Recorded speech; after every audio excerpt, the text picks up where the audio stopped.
Welcome back, everyone. It is finally time again. After what seemed an eternity, only a couple months, but it seemed way too long. It does not matter how long, it's just too long to go without anything. And we're back with NASCAR. Had MMA, but we have NASCAR today. It is not eNASCAR. This is actual cars, not sitting in your bedroom in your mom's basement racing. They're on the track in Darlington, South Carolina, for the Real Heroes 400. As always, your host, I am Shocky26. My Twitter is at Clint Patricus. This is Tommy at kartracing_22. It's been so long, I haven't said it forever, so I had It's been a minute. It's been a minute. But today, everything on the website today, also the cheat sheets, the projections, all free today. So go check those out at wisetake.com. And as always, if you're watching, please please subscribe. We're here to give you the business and hopefully to get you some money. I will be the host, and Tom will take you through all the fantasy goodness. How you doing, Tom? Not too bad, Clint, man. It's been too long, dude. NASCAR was the last one to let it go. You know, they were all the way up until Friday before that race in March.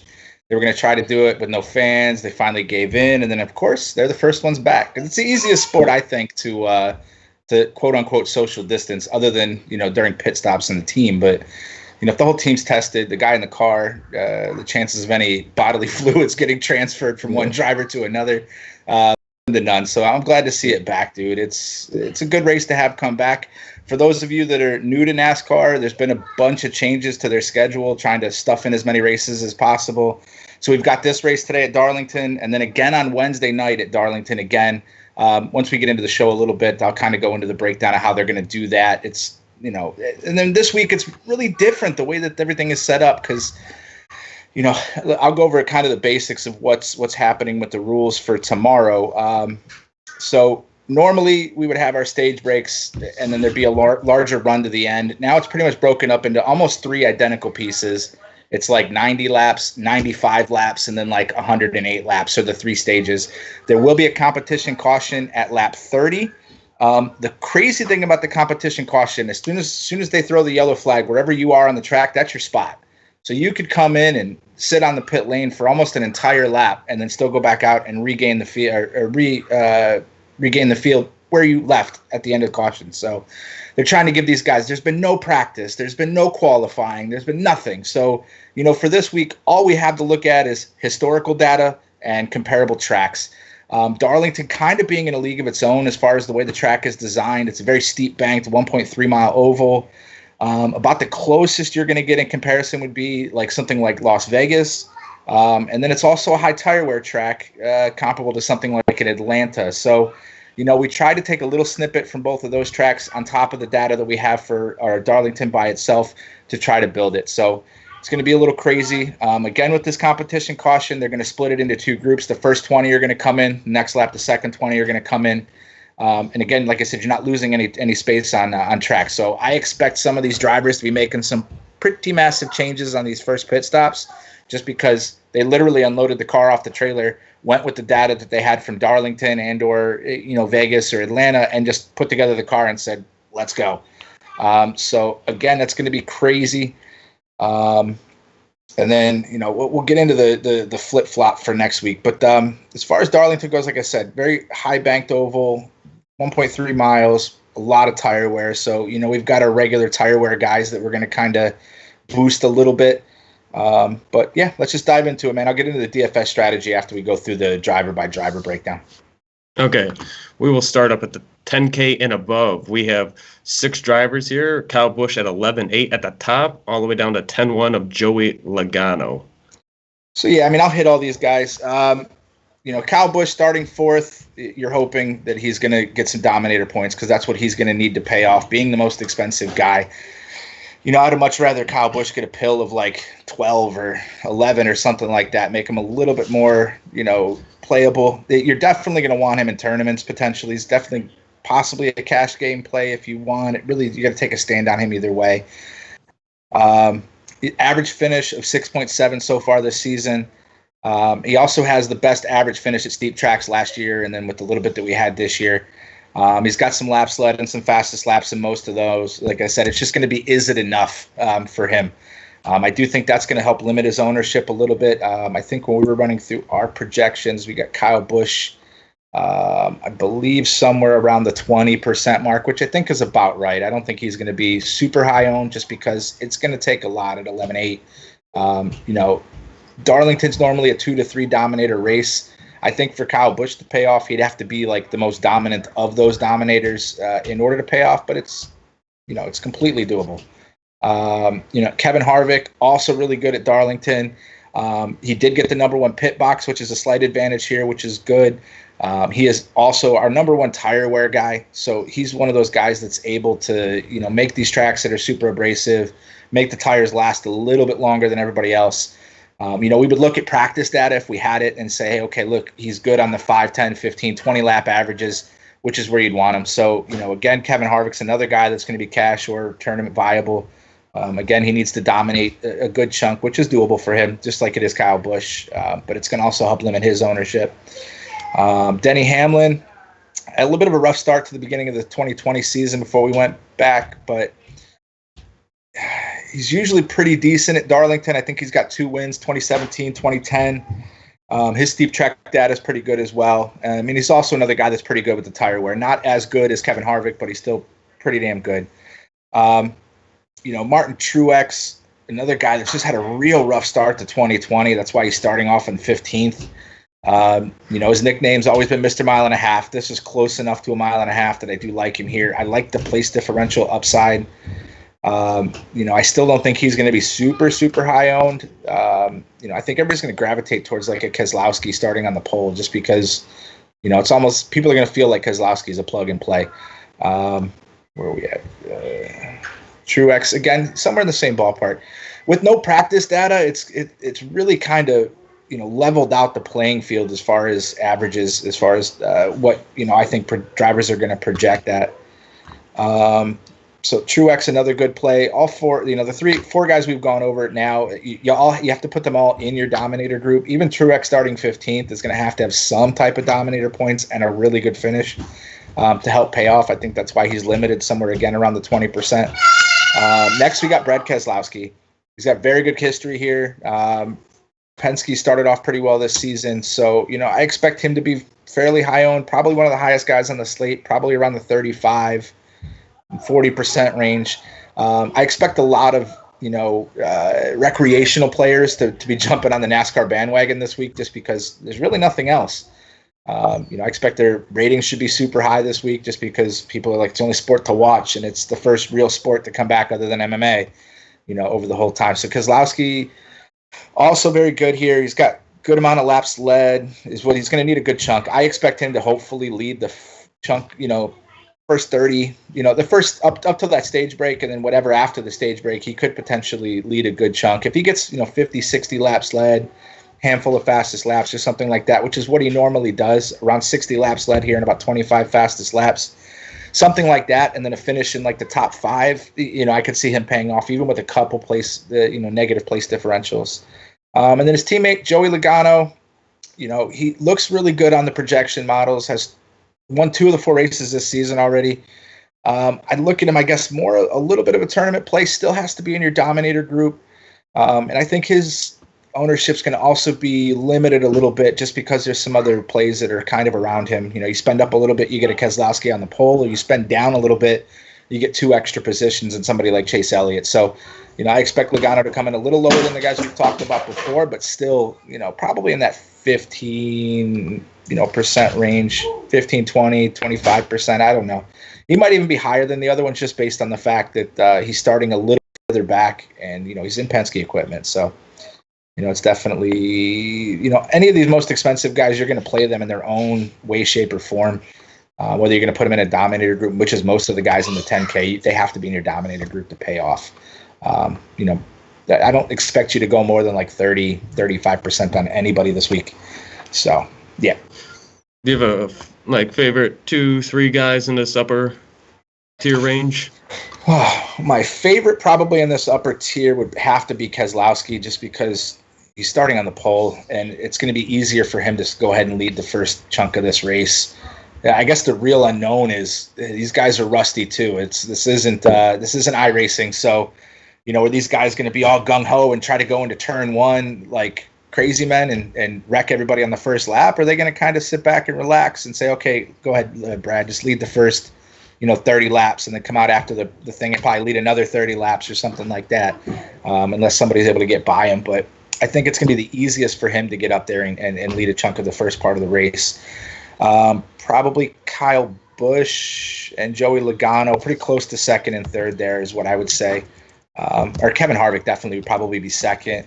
And then Kyle Busch and Joey Logano, third and fourth, respectively, pretty close on those two. And then Truex, you get the place differential upside. And you're just hoping that, he kind of steps out of this slump that he started off the 2020 season too. Okay, gotcha. Next, we'll go down. We'll go from lowest 8K to top 9K because we got like a decent grouping here. We've got 8 drivers in that range. Chase Elliott at the top at 98, all the way down to Clint Bowyer at 81. So Chase Elliott's probably one of my favorite plays on the slate. Also is going to need to dominate from 11th, but he's just looked really good this year. Chevys have gotten faster. Hendrick Motorsports has been a lot faster. I would say he's probably been one of the better cars this year. Doesn't have the greatest track history here, but a lot of that's just based on bad luck. When he finishes, he usually finishes okay. And then, like I said, his steep track data is just there. He's got the 4th most fastest laps on steep tracks. Should be pretty high owned. He's another guy, like I said, has to be the Dominator group. He's somebody you might be able to lean on both in tournaments and cash. He's a good play all around. Blaney, I think because of the starting position to 7th, he's going to be limited. I don't think he'll break maybe 15%. Let's see what we got him projected at. Blaney.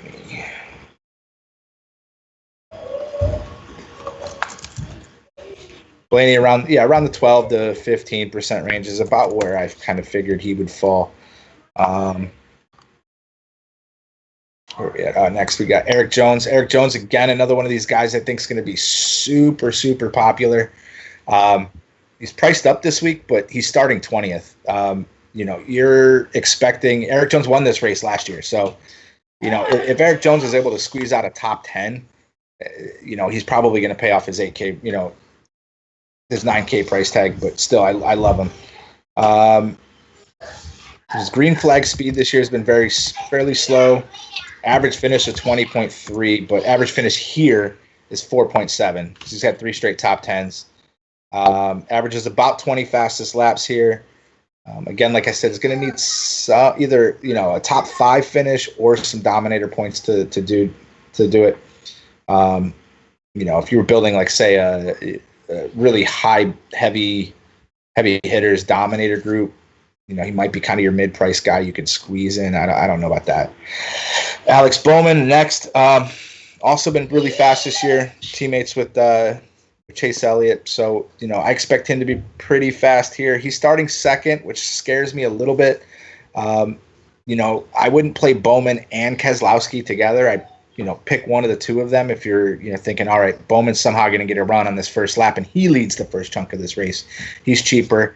I expect him to be somewhere probably around the 20%, where you've got Keselowski like 30, 35%. So I do like the limited thing there. But like I said, he's going to need some Dominator points. You're going to need some fastest laps. You're going to need some laps led even at this price tag, and somehow a top 5, top 10 finish to pay off. His steep track data is great.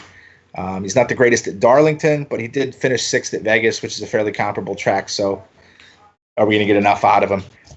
His other teammate, William Byron, I like him starting 18th. His average finish this year is 15.7. He was 2nd fastest on the green flag speed at Vegas, which is huge. And I expect him probably to get a little bit of a bump in ownership just because he was so good at iRacing, and that's about all people have seen. Again, Chevys are fast, especially the Hendricks cars. He's got Chad Knaus as a crew chief. Yeah, we should see that. He's a great play on FanDuel, too. I think he's a lot cheaper on FanDuel, comparatively speaking, so you might want a little bit more of him over there. Kurt Busch, another guy that I think has a phenomenal floor. Was really doing really well at Vegas. I think he's 7th in green flag speed at Vegas before getting into an incident late in the race. I think it was a bad pit stop or something like that. He's been in top 10 4 out of the last 5 races. Kurt Busch goes out and gets you 8-10 place differential spots and finishes around 12th or 15th or 10th. You're definitely going to have him pay off there. Jimmy Johnson, I mean, he's going to probably be super, super, super low owned. Starting 8th, that's way further forward than I would have put him. You know, I don't think he would have qualified that good. His green flag speed this year has been great. You know, he definitely looks a lot better this season than he did last season. Has 3 wins here, but like I said, I don't expect his ownership to be. I don't see it breaking into double digits. So you're taking a stand on him. You got a feeling that Jimmy's going to go out there and, you know, at his price tag, pretty much just needs to finish probably top 5 or get some type of dominator points and finish where he started. You know, maybe steal a couple of fastest laps or, you know, with a pit strategy or something like that, get out there and lead, you know, 15, 20 laps or something like that would help him pay off. And then Clint Bowyer, you know, starting 13th, there's not a ton of upside there. I mean, he's still a really good driver. His average finish for the season is like 13.3. So, you know, if he finishes where he started, I don't think it's going to put you on the optimal lineup. But, you know, he goes out there and gets you something inside the top 10 at his price tag. He could potentially pay off. He's only got 2 top 10s in 13 races here, which is definitely scary. You know, you got to make a decision on him. I think his projected ownership, it's peanuts. Where we at, Bowyer? Yep. Boyer's like 10%. I don't see him even hitting that. I think Bowyer will be less than 10% just because, again, there's drivers that are going to be cheaper than him that are probably better plays, and there's the drivers that are more expensive. You're going to kind of get pushed out of this range a little bit. Yeah. So seems like 8 here. Like, you love Elliott, Jones in that 9K range, and then Byron and Busch would be, if you need a little cheaper than 9K, Byron and Busch. Yeah, I mean, Kurt Busch definitely in the slightly cheaper would be the top of that one. And then it's, you know, you're almost tossing up between Byron and Bowman. It's like, do you think Bowman's going to lead the laps, or do you think Byron's going to end up with a top 10? That's how you're tossing the 2 of them. I mean, I could see them both coming in at somewhere around the same fantasy points just based on either A, dominator points, or B, place differential. Place differential. Yep. Yeah. Gotcha. We'll move down, and always, if you could hit that like button, subscribe, we'll notify you when we come on. That way, every Sunday, you have something you can watch and hopefully win money at. Heck yeah. And like I said before earlier at the beginning of the show, everything, the cheat sheets and projections, all free today on wisetake.com. And let's continue on. We got the 7K range. We got 6 guys in the 7K range. Starting up at 7,900 is Matt Kenseth. Not a name. Kenseth. Not a name I've said this year. I think this is his first race. Not his first race ever, but his first race. No, his first race this year. Yeah, this year. Hasn't been in a car in 2 years. Yeah. Yeah, and then we go down to 7,000 flat at Chris Buescher. Alrighty. So Kenseth, man, that 12th place pill draw for him. I mean, if you're playing like 20 entry. If he makes 1, that's it. I don't think I'd play him much more than that. If I remember correctly, he's replacing Larson. Hasn't been in a car in, like I said, 2 years. Hasn't been in a good car in 3 years. Has never seen this package. Has never been on this track with this package. He's practically going in blind. You know, him to finish outside of the top 20 is more likely than him finishing inside the top 10. So, you know, I don't think you need a bunch of him. Same thing with Almirola. He's never finished in the top 10 here. The place differential downside starting 5th definitely outweighs the Dominator upside. You know, if you're building your Dominator group, he definitely needs to make it, but he would probably be my lowest owned Dominator.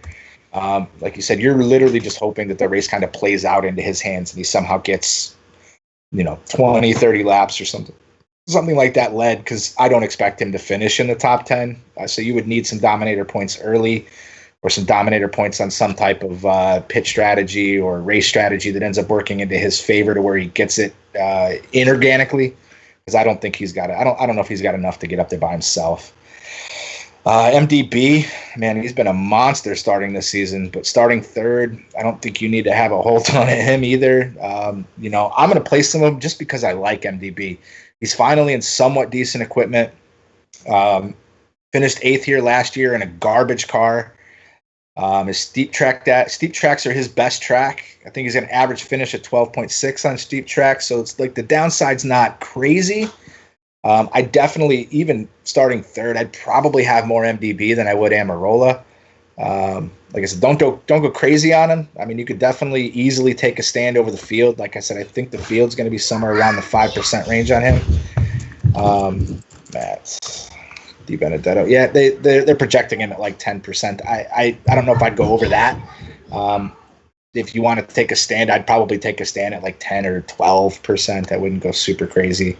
Austin Dillon, really good play on FanDuel. Average finish here is 12.6 at his price tag. If he gets me a 12th, I could take that. He's somebody you're going to be pivoting off of. You're using Austin Dillon to pivot off some of these other guys.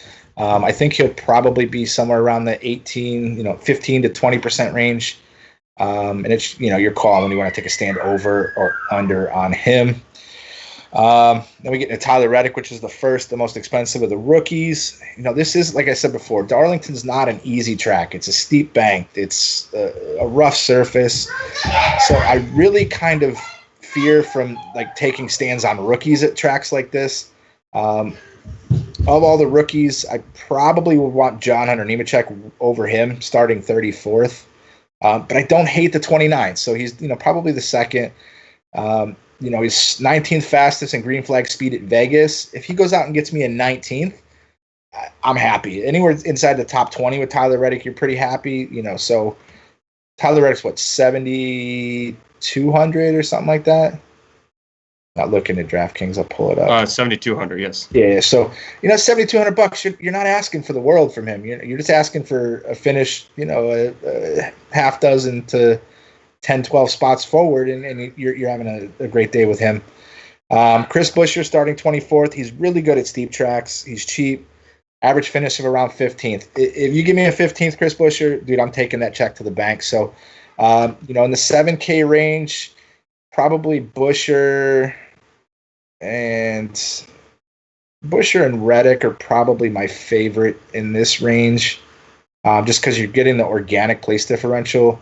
And then Austin Dillon, you could take a little bit of a stand on him. Starting 16th, you hope he either gets some Dominator points somehow, or goes out and gets you like a top 8, top 10 finish or something like that to pay off. Not overly in love with this 7K group. It's almost never the good range in NASCAR, unless you get some really, like, for instance, Chris Buescher was sent to the rear for an engine change. Like, I would play him all day long. But 24th is, average finish at 15th here. I'd probably say, 20th or something like that is probably more of a realistic finish, based on the way things have been going this year. He's been good this year, but so I don't know, man. Safer, more safe than upside, seems like. Buescher and Reddick would, if you were just, you got one spot left and that's how much money you've got left to spend, I'd probably, a Reddick or a Buescher would probably be my favorite in here. Gotcha.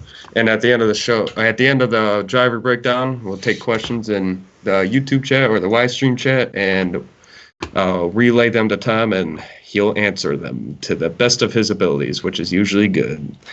But for now, let's go down to 6K range. We've got 7 driver here. Top at 6,800 is Ricky Stenhouse Jr., all the way down to Bubba Wallace at 6K. Ricky Stenhouse, now that we don't have Kyle Larson as Mr. Wrecker, Ricky Stenhouse is, our next guy. His steep track data is good. The reason for that is he's one of those guys that really likes to run the high line. If he keeps it out of the wall, I would expect him to be somewhere around 15th, 16th, 17th, something like that. He was about where he is. He was 22nd in green flag speed at Vegas.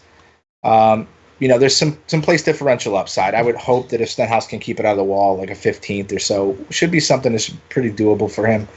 Like I said, I don't. And the other side that I like about him is that I don't foresee Stenhouse's ownership being astronomical. He's another guy that's around 10%. So, if I'm taking stands on people in this range, I could see myself taking a little stand on the over. But, you take a stand on Ricky Stenhouse, you're saying, listen, I'm playing this guy because he's low owned and he has that upside, but do not get upset when he smashes into the wall and it kills those 4 or 5 lineups, because it's just what he does. If he doesn't wreck, he should be in the top 15. If he wrecks, then, of course, he's going to be wherever he finishes. Christopher Bell, you can put him really in the exact same boat as Tyler Reddick. He's just cheaper. I'm getting one extra spot. The upside for him, I would hope, would be somewhere around the 15th to 20th, 7, 8, 10 spots at this price. He's probably going to help pay off. Hasn't been so great this season, but, it's the rookie. He's a rookie. He's got to get used to it. Ryan Newman, welcome back, my friend. So the cool thing about Newman, he is the only driver in this entire field that has been on this track in this car. So his test back before the pandemic was, they took him to Darlington, made him do some test laps to prove that he was able to get back into a car. If he goes out and gets you a top 15, you're taking that check to the bank. Again, I'm hoping that is limited. That limits his exposure by people, just because they're like, he's getting back into a car. Is he going to be gun shy? I highly doubt it, man. He's been in some nasty wrecks before, so I don't expect him to be very gun shy. I think they've got him projecting around 13%. Yeah, I could easily see myself taking a stand on the over and taking maybe 15 or 18%, just because I love the place differential upside. Cole Custer, starting 14th, man, he's just way too far forward for me. I don't think I'd play much of him. He was good on steep tracks in the Xfinity car. He finished 28th. He was 28th in green flag speed at Vegas. I believe that's because he spun. That didn't help. Again, going to be super low owned, and he's probably my least favorite of the rookies, just because he's starting so far forward. How much further are we going down? Bubba, right? Yeah, you got Ryan Suarez, Ryan Preece, and Bubba left. So Suarez, 37th place. He's in. Don't look at his stats from last year and think that they're going to correlate. He was in a Stuart Haas car now, and now he's in a car that's not anywhere near as comparable. The only big things for him that I found, everybody talking about, is the fact that, like, when they started the season, they threw that team together like 2 or 3 weeks before the season started in Daytona, and they weren't really put together. So, if anybody was going to get helped by a 2-month break, it's going to be these guys.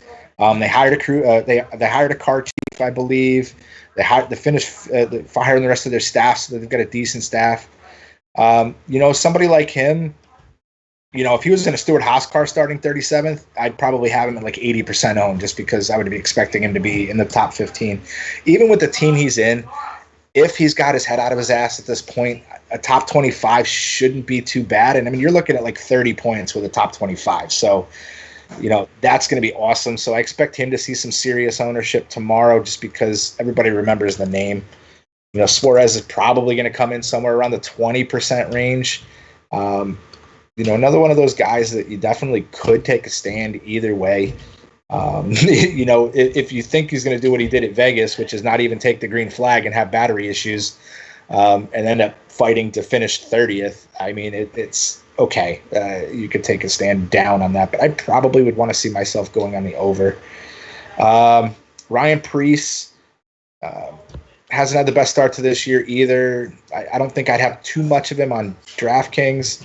FanDuel, he's like $4,000. He's like a plug and play on FanDuel. If you expect like a top 15 out of him, you could put him in there with that 10 place differentials built in, and then just hope for like a top 15 finish. At $4,000, you can really buy whoever else you want. You're looking at like $12,000 another per driver for the other 4 that you can spend. So that does help a lot.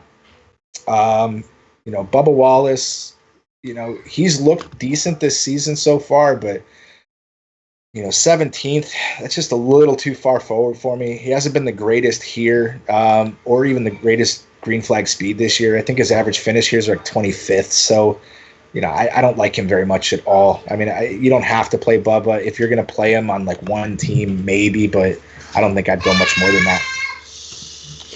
Yeah. So if you had to pick, let's say, a couple guys in this range, if separate yourself in this, you like in the 6K range. And we start at what? Reddick to Stenhouse to Bubba. Stenhouse to Bubba. Yeah. So I'd probably say my favorite in this range. Stenhouse to Bubba, probably Christopher Bell. Then Bell, Stenhouse, Suarez, probably. On DraftKings. Yeah, on DraftKings. But yeah, anybody watching, if you could hit that like button, subscribe at the same time, and after this, we go through the little bit left of the drivers. We will answer your questions and go down to the structure of how this today and Wednesday and all that's going to play out, since there's 2 races this week. But let's get to anybody under 6K, because the usually under 6K is just sometimes just taking a stab. So there's a bunch of drivers under 6K. I mean, all the way down. 4,500 is the cheapest you get, so up to 5,900. Yeah, I mean, really, once you get to like Timmy Hill and all of that, you're not really doing much. I do really like John Hunter Nemechek this week, starting 34th. He's got an average finish of 24.7 this year. At this price tag, he's dirt cheap. I think Matt Tifft finished 27th here in this car last year. Something like that at his price tag. I expect him to be super high on this week. Corey LaJoy, he was 16th at Vegas with pit strategy. Easy enough for me to fade this week, but like I said, you're going to put him on a team. He's going to be super low owned. Starting way too far forward for the equipment that he's in. Probably the chalkiest driver of the whole week is in this range. It's Ty Dillon. He's starting 33rd. He's super cheap. His finishes here, 20th, 21st, 13th here in the last 3. The Chevys look good. You know, if Ty Dillon keeps it out of the wall, somewhere in the low 20s should be no problem for him. I expect him to be probably the highest owned guy on the slate just because of his price tag. I think people are going to take stands on that and just run. Brendan Poole, you know, the only time you would play somebody like Brendan Poole would be is if you expect a bunch of wrecks and he just gets the organic place differential to like 30th. I don't think you need to play him. Michael McDowell is another good tournament play. He's a good pivot off of Ty Dillon or John Hunter Nemechek. Just needs to finish around 20th or so to pay off. He's a decent driver. He's just not ever in the greatest equipment. It's, you know, he's another one of those drivers. It's like if his head's in his ass, you don't want to play him. If his head's out of his ass, he's a good player. You know, Hill, Sorensen, Bilicki, McLeod, again, only if you have to. But I don't think I'd go anybody else under McLeod. These guys, they just drive around the track, and that's all you're expecting out of them is just to hopefully not blow something up with the cheap-ass equipment that they're in or smash into somebody that got in their way. Or get hit by somebody lapping them is always the biggest thing with them. So, you know, it's, you know, you're like I said, you're just hoping that they don't crash. Yep. Yeah, so it's pretty it's Dillon and then Nemechek, Lejoy, McDowell, kind of those lower owned if you wanted to get weird in this under 6K value range. What was that? Can you hear me? Yeah, I can hear you. Yeah. Okay. No, I was just saying, like, Dillon is one of the easiest plays under this 6K range. Dillon and then you Dillon go and Nemechek. Yeah, Nemechek, those guys are plug and plays. Like, for instance, you build Ty Dillon and John Hunter Nemechek into a lineup, you can do whatever you want with the rest of it. You know, saying, do I think both of them could be good? Playing both together? Let me see what that does for us. See if I put If you play both together, you got 9,600 remaining per driver. Yeah, like you literally, it's who do you want? You pick one guy in the 8K range, and then the rest can be over 10. You know what I'm saying? When we were building, but then if you want to get different, a Mcdowell, Lejoy, but not too much of them. Exactly, at 96.25 a driver, man. You could take a Harvick, take a Chase Elliott. Who's my second Dominator?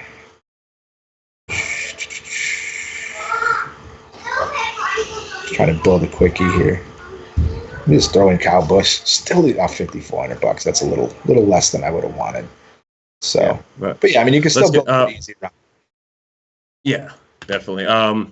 Let's we'll go through the structure of how this is like today, Wednesday of the race. Everything's going to be going on for this next couple of weeks. Or at least this week, how it's going to play out. How do I think it's going to play out? No. Like you said at the beginning, you're going to go through the structure of like today, because they're going to be racing at Darlington today and Wednesday. So real quick. So exactly. So what they did is on Thursday night on NASCAR Race Hub, they did a blind pill draw, and that's how you got your starting spot. So what they're going to do for Wednesday's race is they're going to invert the top 20. So you finish first, you're starting 20th on Wednesday. You finish 20th, you're starting on the pole Wednesday. So the thing about that from a DFS perspective, and then the same thing for 21st through 40th, they're just going to invert them. So I think it's going to make Wednesday's race like uber chalk. Like there's going to be so much chalk, it's not even funny. Like, because you're going to have the guy that finished first starting 20th. Well, you're thinking, all right, well, he just won the race 3 days ago. That's 19 organic place differential spots. You're going to be playing a lot of guys starting like 15th, to 20th. And then the same thing with the invert. So, for instance, if somebody wrecks early, it almost helps them, because if, say, you're the first guy, you finish 37th, you're going to start like 23rd. So now you're in the middle of the field. You know what I'm saying? So, with that inversion of the things, I think it's going to make a lot of super, super chalk guys, and it's going to make a lot of guys just completely fadeable. If you get the guy that finished 20th and is starting on the pole, you're going to be like, I ain't playing that bastard. He's going to finish 20th again at the best. You know what I'm saying? So I think it's going to really make – I think Wednesday, I'm like 50 – depending on how this race plays out is going to depend on how much I play on Wednesday at all, just because you're going to have like 1,000-way tie for first. I think you're going to have big ties this week just because everybody's looking at the same data. Everybody's going by historical Darlington data, and everybody's going by historical steep track data, and that's really all you've got. You don't have any – and then you can kind of factor in a little bit about how they've been doing this year, which is what we do on the site a little bit to kind of, boost or drop their projections, just how they've been this year. So that's the big thing for that. And like I said, with the way that the pit strategies and stuff, or the way that the rules are set up for this week. So like I said, they're freezing the running order at the end of the competition caution. They're going to let the people cycle through the pits in half groups.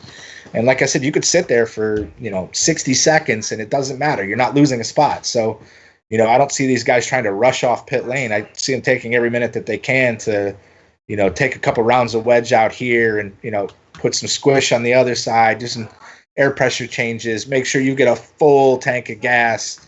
You know what I'm saying? So I expect that to help a little bit in the beginning to kind of make everything kind of sit the same. If you want to go over the DFS strategy for this week, I probably should have put this earlier. Darlington is usually a 2 to 3 Dominator race. It's usually more around the 3 Dominators. Usually around 60 laps is the average for those guys with laps led. The only guy that's usually been way better than that is Kyle Larson, but, I'm not going to drop the word on this show that he dropped on iRacing. So because of that, he would have been a dominant play this week. The big thing is another 2 to 3 place differential guys. You've got some of the plug and play ones. Like I said, people like Ty Dillon, John Hunter Nemechek, those guys are plug and play as far as your place differential guys. It's going to be this week. The way I'm playing this week is I'm swinging for the fences. Like I'm getting a little bit weird on more than half my lineups, just to not have the same lineup as somebody else, and just hope to God that 1 or 2 people that I messed up or are mixed up compared to what the field's doing is enough to take me to the front. Again, if you're taking comparable track data, you're looking at Las Vegas as far as type of track, and then you're looking at Atlanta for tire wear if you want to see kind of how people fall off. There's not a whole ton of super chalk this week. There's only a few drivers projected over 30%. Again, that's based on the fact that we don't have any weekend data to go off of. So you're basing everything on historical. So, if you've got a feeling about somebody that's starting in the mid pack that you say, man, this guy, people are completely off of this guy, and I think that he's going to go out and finish 12th or 15th, starting 20th, don't be afraid to take a stand. But also, again, this week is one of those weeks where, you're doing 20, 40, 50 entries maxes, and you're trying to get weird enough to try to be like the sole person in a spot. Don't be afraid that lineup gets shot in the face and, it's dead until next week. Yeah. But let's get on to the next part, the questions. If you haven't already, please like and subscribe the show. Be greatly appreciated. And everything is free on the website today, just in case you missed that part, at wisetake.com. We got the cheat sheets and the projections for you. But first question on the YouTube chat from OS. Whom are your top 3 Dominators? Top 3 Dominators for me. Let me pull up my roster here. Probably Keselowski, Harvick, Elliott.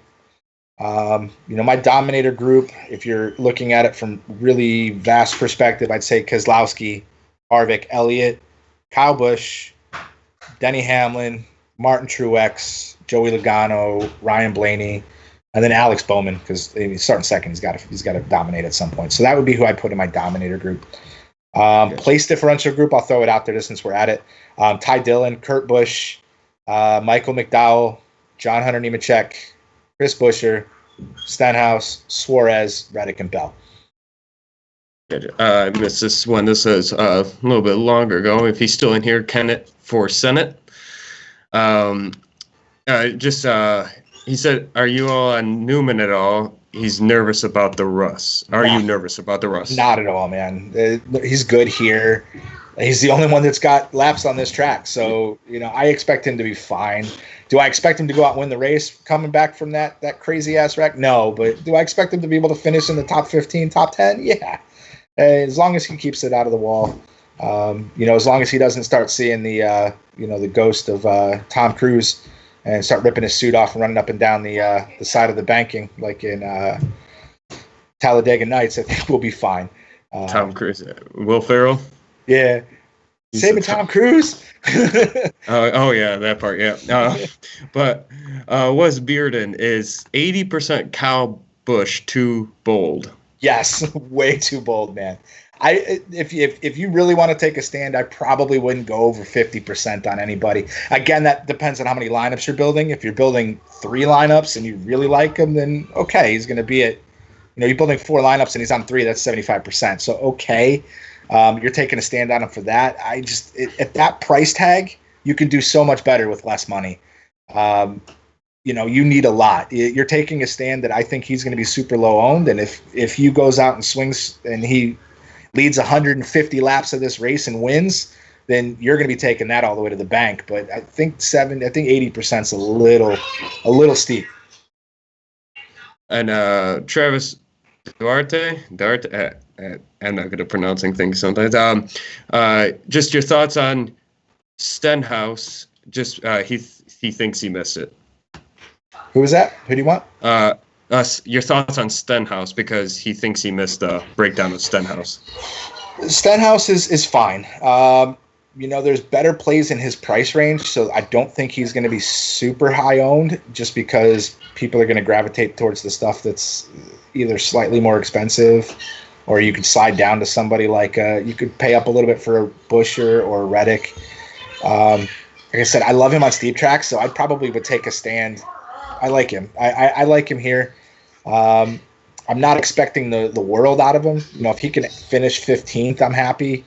But yeah, if you want to take a stand on somebody, especially in this price range, Stenhouse is somebody you could definitely take a stand on. I do like him. Okay, Jeremy McKnight asks, how do you feel about Hamlin? Denny Hamlin. So he's starting 10th. So, with Hamlin, he either needs to win the race or he's got to get you some type of dominator points if they're coming from fast laps or laps led. He's going to think. He's a good tire wear guy, so I think his ownership's not going to be astronomical, which is the part that I probably like the most about him. Hamlin's coming in somewhere around the 20% range because people are looking at it as like, okay, because he's either going to finish in the top 5 and get me a couple Dominator points, or he's going to go out and win this race with a couple of Dominator points. You know what I'm saying? So I could take a stand on Hamlin. All depends on how you like him. But, like I said, it's very spread out this week. The projected ownerships are all coming in less than 40% for even the high guys, which I think is a bit high. I probably, if I was building with like an optimizer, I'd probably set my max at like 35 and then, go from there. But yeah, Hamlin's definitely, of the Dominators, he's definitely not the highest owned. He's probably one of the lower owned. So, maybe you want to slick a Hamlin in with a Harvick and see what you can build around that, just with, with the difference in ownership. 18% ish is where I think he'll come in at. Steve Sample. Sampsell. As one lineup, Stenhouse or Newman? One lineup, Stenhouse or Newman? Yeah, that's what it says. One lineup. So Stenhouse or Newman? If you want to. If I had one of those two left to choose from, Newman's probably safer. Stenhouse has probably got the higher upside. Gotcha. OS, Keselowski, Elliott, or Truex, DraftKings GPP. So I'm assuming one of those three: Keselowski, Elliott, or Truex. Keselowski and Elliott, man, are like almost neck and neck. Keselowski, I think, with the domination ability, he should dominate a good chunk of the beginning of this race. Elliott's just got the place differential upside, and he's just been fast as all get out this year. Truex, oh man, you're gonna try to make me pick one of the three of those, man. I'd probably rank them in the order that you wrote them: Keselowski, Elliott, Truex. But Keselowski and Elliott are super close, and Truex isn't that far off in third. But definitely, Keselowski and Elliott are like in the same boat. They're sitting on the same bench in the same boat. yeah. So if you had to line up with one of them, like make a Keselowski lineup with them, and then just switch it for Elliott and another one, just in case you could have that. You little hedge yourself, but if it's a really good lineup and that's the difference maker, but you like both of them, you could do that as well. Yeah, Keselowski and Elliott as your two dominators are fine. Keselowski and Truex, Elliott and Truex, any of the two of them combined as your two dominators of a two dominator build, I think you're going to be completely safe with that. Yeah, that's caught up on the questions. If we'll be here for a little bit longer, anybody got questions? Just throw them in there. It doesn't matter. And as soon as I like the F's calling that Bowman wins. Okay, you take a stand on that one. Jim Parrish, what do you think of Hoyer today? But Brian Hoyer does not. Yeah, I was going to say, because Brian Hoyer is a 40-year-old quarterback. But it is Boyer. He made sure he put it in there. But I knew where he was going. I knew it was just autocorrect. Just probably did something stupid there, which is a weird. If it did, that's weird. Forget Boyer to Hoyer, but so Clint Boyer, somebody, the upside's not crazy. I mean, Clint Boyer could finish in the top 10. Getting cheap, it's okay. Stuart Haas has been decent, but he finished 6th here last year, starting 13th. So, but he's only had 2 top 10 finishes in 13 races here. So, he's risky. Didn't look good at Vegas, and like I said, he's going to be super low owned. Let me see where Boyer's at. I mean, I'll take a stand on him just because he has the same first name as you, but that's it. Clint Boyer's coming in around the 10% range. I'm probably going to take a stand at less than that. I'm building probably 40 or 50 teams today. He might make 2 of them at the most, maybe 3, but not a lot of love for Boyer today for sure. Gotcha. But if you haven't already, please like and subscribe. Go check out the projections over on wisetake.com. If you want a little free content, it's all free today. So why not? It's free. Maybe compare it to what you have and see what you get. Yeah, exactly. Wisetake.com, right in the NASCAR section, dude. We've been crushing it with Korean baseball as well. We were doing great with LOL when it was around. NASCAR is a family. Like, if you guys are looking for a site that's not only somewhere to go get fantasy advice, but literally be able to sit there and talk to your fellow DFS players, that's great. We've got different types of content. Like with the NASCAR, we're working on a projections model, cheat sheets. We've got my article every week. We give you links to that stuff as well. It's all free this week, as Clint said. The Korean baseball stuff, we've been smashing on it. Remember last night winning a couple $1,000 on that. And we've done that a couple times since it's become a thing. We're also, working on a couple of different things as well. But my favorite part, if you're at least a monthly member or you buy one of the season passes for a specific sport, you get the Slack chat. And there's so much craziness that goes on in there in the Slack chat. People talking about what they've seen, what's new. You know what I'm saying? Whatever's popular, people are always talking about it, and the people that we have are all great. Everybody wants to help everybody, and they just want to see people in the Y Stake Nation win, and that's the greatest part. Yep. So. This question was popped up as I don't know why it went all the way top, but and the message was retracted now. Okay, weird. I can't even read it. I read it, but I didn't remember. But anyway, so O asked that question: how much cash to leave on the table this week? Like, not much, man. This isn't Daytona where you're leaving $5-10 grand. You know, if you're setting on an optimizer, I probably wouldn't let it go under 48. I probably wouldn't go more than 2. But I mean, most of the lineups I built were less than $1,000 on the table. The more you're leaving on the table at that point after that is just how much freakier you're trying to get your lineup than everybody else. So yeah, I would say don't leave a ton. You know, if you sit there and build a lineup and you got $3-4 grand left, you're probably either swinging for the fence or doing something wrong. But yeah, you don't need to leave a lot down there. Okay, Jim Pierce asks McDowell or 4th Dillon. I don't know which 4th Dillon is. I don't know what 4th Dillon is either. I mean, I'm just gonna try to assume that he's made 3 lineups, and should he put a 4th Dillon in or McDowell? That's the best assumption I can come okay. If you're doing a 4th lineup and you've had Ty Dillon in 3, pivoting off Ty Dillon for a McDowell is I wouldn't hate you for that. That's good. You know, Ty Dillon's gonna be super chalk. Again, there's so much variance in NASCAR. As much if you're building 2 or 3 teams, okay, you could potentially go 100% on a guy. But the problem with that is that guy wrecks, then you're just watching the rest of the race and you're not even looking at your phone anymore because you're done. That's why, like with NASCAR, I usually don't do anything less than like 20 lineups. I want to max whatever contest I'm going in. If I'm going in an MME contest, you know, like the best contest this week, man, is that $3 20 entry max slingshot, man, $200,000 guaranteed, $20K to first place. You know, I do like that. There is the Millionaire Contest, which is, I think, $200K to first, $10 entry. That's 150 entries. Unless, you know, with NASCAR, it's all about, there's so much variance that you can't even tell. Like, take a Daytona, you know, you've got, you know, Kyle Busch is leading the race with 10 laps to go and wads up half the field. Now the guy in 25th is leading the race. Like, there's so much of that variance. Pit stop penalties, loose wheels, somebody else doing something stupid in front of you, and you just get wrapped up into it. So, you know, I don't like random oil leaks, batteries. Exactly. There's always so much because, you know, you're not just worrying about the guy throwing a pitch or hitting a ball.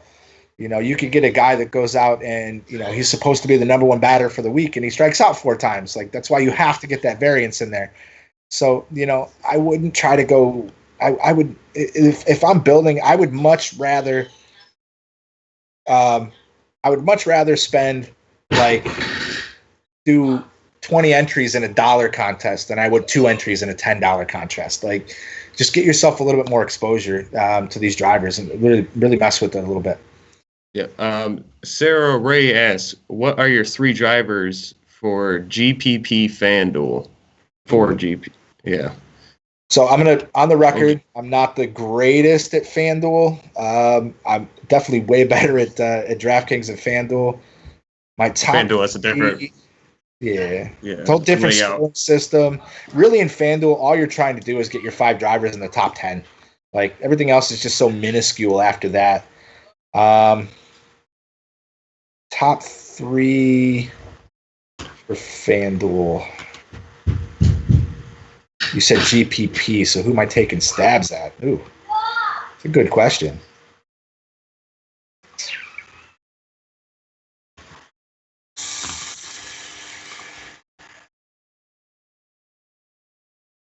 Let's see here. Like Kurt Busch and Keselowski and Jones will probably be your chalk guys on FanDuel. If I was going to take a stand on somebody,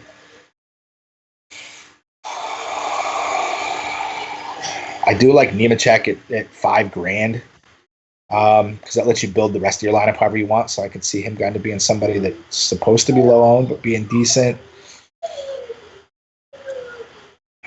Maybe a William Byron, like I said, if you're trying to take a stab on somebody that you're hoping just finishes well. And Jones. Eric Jones is really good too. Eric Jones, Busch, Keselowski, and Jones, I think, are the 2 highest owned drivers on Kurt Busch, Brad Keselowski, Eric Jones. I think probably the 3 highest drivers on both sites. GPP wise, I mean, those are your chalk guys.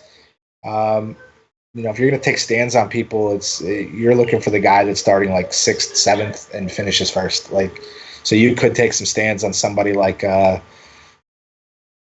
you could take like an Amarola or something like that, expecting him to be lower. A Clint Boyer, somebody that's going to be lower owned that has a chance to be that difference maker. Blaney could be a difference maker too, yeah. Yeah, a stab at him. But a little love for you in the chat. Amy sees Tommy shake and bake. We've missed you with 5 exclamation points. Thank you, Amy.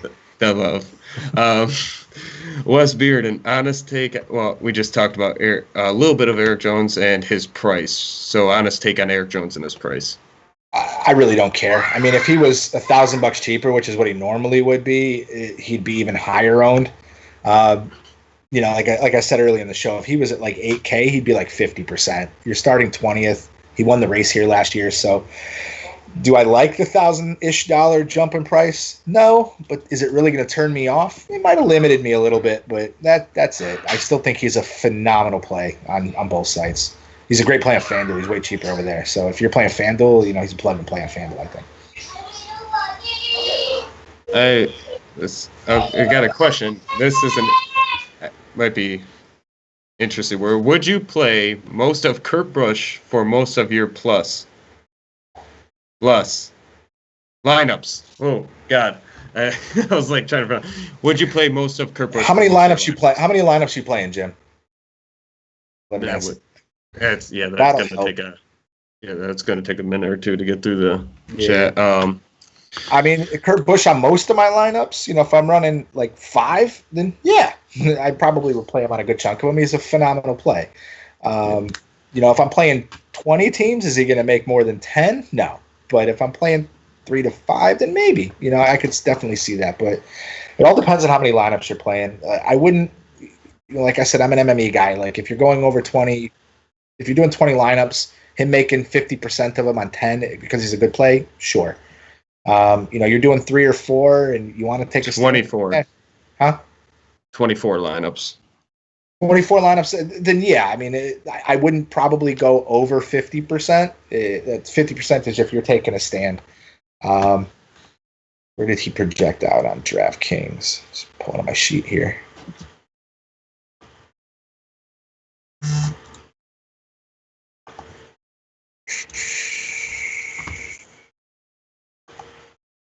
Yeah, I mean, he's projected at like 37%. I mean, I could easily, he's $8,500. I mean, you could easily take a stand on him at 50% or something if you were building that many lineups. But again, he smacks the wall.